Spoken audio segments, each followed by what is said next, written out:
Hey everybody, Brandon Boyd with The Brandon Boyd Show. Thank you so much for watching, and I'm back on the mainland, back from my 10-night trip in Maui, and so excited to be back here with you today. If you find this video helpful or mildly entertaining, don't forget to be awesome. Give me a big thumbs up on the video, and if you are a fan of receiving the latest information on credit cards, points and miles, finance, and travel, then ask the subscribe button and the notification bell to go out on the front porch and sit, because it's Friday, they ain't got no job, and they ain't got nothing to do. I love that movie. It's so awesome. If you haven't watched Friday, make sure you check it out. And in this video, I want to talk about some of the recent changes that have occurred while I was traveling back from Maui with the Sapphire line of products from Chase. If you haven't heard, there's been some articles and even a couple of videos out on YouTube already discussing some of the changes, but I want to give you my just initial reaction on these, what they mean to me personally, and if I think they're all that great or if it's just meh, and let me know what you think down in the comments as well. So I say we just get started. Let's go. The changes to the Chase Sapphire Preferred and Reserve will take place beginning August the 16th, so that's right around the corner if you're watching this video right now. Today's Friday the 13th. Yeets. Sounds scary, right? I'm going to pull this up real quick, and I'm really going to run through this with you. I've been out of pocket, really, from the news and everything else while I was on vacation, so I haven't really had a chance to digest this really thoroughly. So I'm going to run through this, give you my first initial impressions, and again, let me know what you think down in the comments. So when I'm looking at the new bonus categories, let's start with the Chase Sapphire Preferred. Now, if you've watched this channel, you know that I usually recommend, if there's someone new to the points and miles game, that you look at the Chase Sapphire Preferred as your first card for a number of reasons. Right now, there's an historic offer on the table from Chase for the Sapphire Preferred of 100,000 Chase Ultimate Rewards with $4,000 spent in 3 months, all of that with a $95 annual fee. So before these changes took place, if you were ever thinking about getting the Sapphire Preferred card, now would be a good time to do it. They've added some additional bonus categories, points multipliers here that I'm going to run through, all without increasing the annual fee, and they are currently keeping that sign-up offer as well. So again, if you were thinking about it before, once these changes go into effect next week on August 16th, it may be an even better time to do it. Let me speak some truth here for a second, all right? The Chase Sapphire Preferred, before these changes went into effect, was just, for me personally, a card. Is it good for you? I've had better. It had a nice sign-up offer. It started the 48-month clock for my Sapphire products before I could apply for another one. So it had some benefits there. I used it for primary rental car insurance. That was great. But otherwise, it was a card that I kept in my sock drawer. I never really got it out for much, just to be honest with you. In my particular case, there's just not a lot of uses for it because I have other cards that have better multipliers and better benefits. Now, we're going to dive into the new benefits of this card and see if that changes my mind a little bit. All right, so 5 points per dollar on travel booked through the Ultimate Rewards travel portal. If you use the travel portal, certainly that's a good thing. I don't use it all the time, but if you do use the travel portal, more power to you. 3 points per dollar on dining, and this is up from 2 times on dining. So it is a small increase, but when you look at other cards, there are better multipliers with other cards. However, the Sapphire Preferred, again, only has a $95 annual fee compared to cards that have better multipliers in the dining category. Something else to keep in mind is this 5 times travel booked through the travel portal and the 3 times on dining. You see that on their no annual fee cards like the Chase Freedom Unlimited and the Chase Freedom Flex. So it's kind of weird that it's playing catch up with no annual fee cards, but hey, it's better than what was there before, so I can't necessarily complain about that. The next thing coming up here, 3 points per dollar on select streaming services. Some people may look at that and say, hey, Brandon, Netflix is like 10 bucks. That's not really that big of a deal. Go ahead, take a break for a minute, and think about all the streaming services you have, right? I've got HBO Max, Prime Video, Netflix, I had Hulu at one point if you have YouTube TV. All this stuff does add up a little bit. If you're just looking at getting that multiplier on one streaming service, probably not worth it. But if you're looking for a card to consolidate the other 5 or 6 streaming services that you do have on one, this may be pretty helpful. And then as far as multipliers go, 3 points per dollar on online groceries. This excludes Target, Walmart, and your Costco and Sam's Club. They code differently. They don't code as grocery, so that's the reasoning for that. And this is kind of an interesting move as I'm looking at this. This is for online groceries. Chase just couldn't make it easy for us to get those groceries, right? Why does it have to be online grocery? What exactly does that mean? I'm interested to see how this plays out in practice. Is it if you go to Kroger and you have the groceries brought out to your car? Is it for delivery to your home of groceries? Does this work with Instacart? There's a lot of questions that this opens up, so I'm interested to see exactly how that's put into practice once these new benefits kick in. Although I wish that the grocery category went beyond just this online grocery category, it does mark the first time that Chase actually has a dedicated grocery category with a card. So it is a move in the right direction. I just wish it would have been opened up a little bit more. Just a couple of other points beyond the points multipliers. You do get a $50 hotel credit.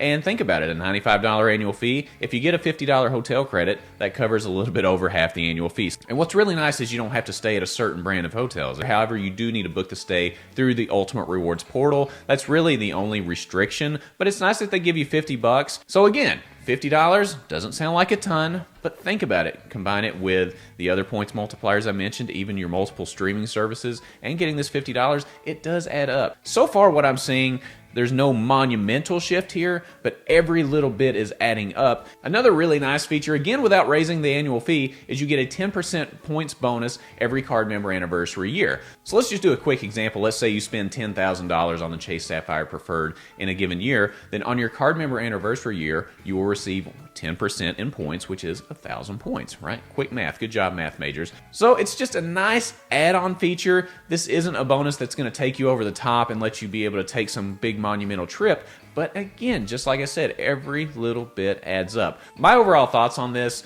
and just looking at the benefits, is I'm glad they did something, because the Chase Sapphire Preferred, again, was a card that I kept in my sock drawer. I got it for the sign-up bonus, and I didn't really use it a ton. These multipliers will be beneficial to people that are new to the points and miles game, because again, we do recommend the Chase Sapphire Preferred as one of, if not the first card that you get when you're trying to earn points and miles. So from that standpoint, to be able to get more benefits from one of your first 2 or 3 cards is a very good thing. I'm glad they did something, because it's better than what they had before. What they had before, in my opinion, sucked.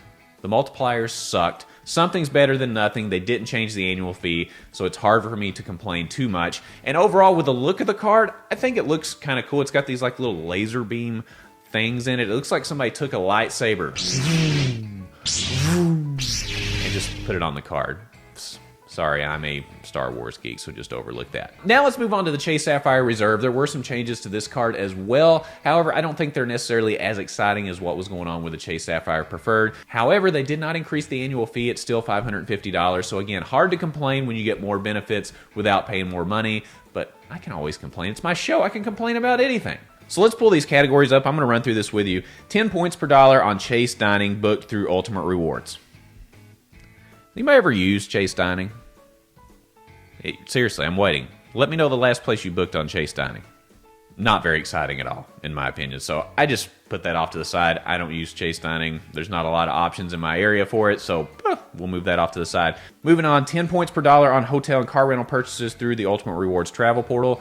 That's a good thing if you use the travel portal. Again, I know a lot of people like to book direct and earn elite status that way. So, I mean, this is going to be good for some people. Not any big news for other people. It just depends on your current situation. 5 points per dollar on airline travel booked through the travel portal. So, again, pretty good if you like to book your travel through there. It's pretty helpful. And moving back towards eating, you know, I like to shift everything towards eating. There is a new Reserved by Sapphire benefit with the Chase Sapphire Reserve. And in looking at this and some of the research I've done, I don't know that it's going to be a big benefit for me. Basically, it's going to help you book reservations at some of the most sought-after restaurants all over the country. And some of the examples that they gave in the news and press release were restaurants in New York or California. So that's great if you're on the coast, but when you live in Lexington, Kentucky, you know, unless you're booking at the Cracker Barrel or something like that, there's probably not a lot of really high-end restaurants there. So again, not something that's going to benefit me by any means, and a lot of people that are in suburbs or small towns may not be able to utilize this. So in looking at this particular benefit, again, it's something that is going to be really hit or miss depending on where you live personally,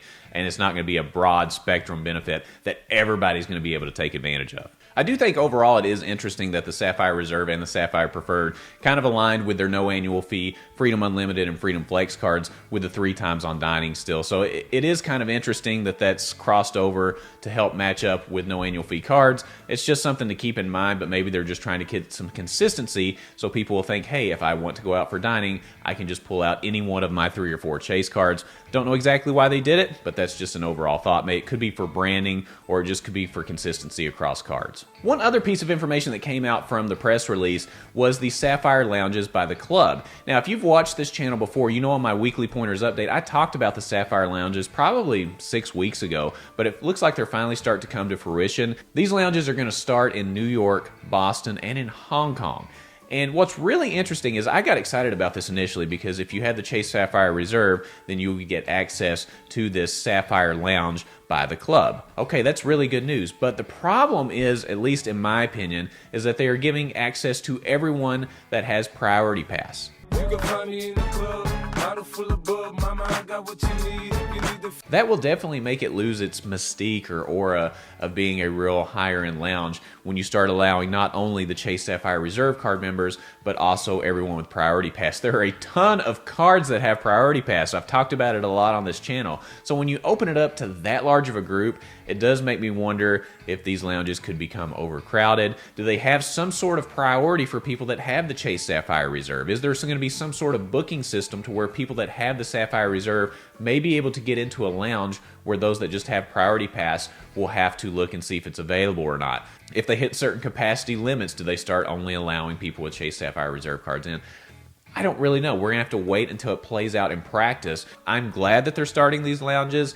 It's never a bad thing when you have an extra lounge to go to in between flights, especially if you have long layovers. If you have kids, my kids on this last trip ask every time when we have a layover, do they have a lounge here? Okay, it does make a difference. If you can keep your kids occupied with snacks or gummy bears or whatever they're throwing out in the lounge, that's a good thing. So overall, I'm happy about that move. I'm just a little disappointed that they didn't limit it to people with the Chase Sapphire Reserve card and instead open it up to everyone with Priority Pass. But again, that may not be that big of a deal. We'll have to see. My overall opinion on the Chase Sapphire Reserve, I'm not overly impressed with the benefits categories that they're offering. Now, they didn't change the annual fee, which I think was smart because if you'll recall, the American Express Platinum recently raised their annual fee to almost $700. So Chase may be looking at this and saying, well, we don't really have to offer that much on this card because these people over here just raised their annual fee to $700.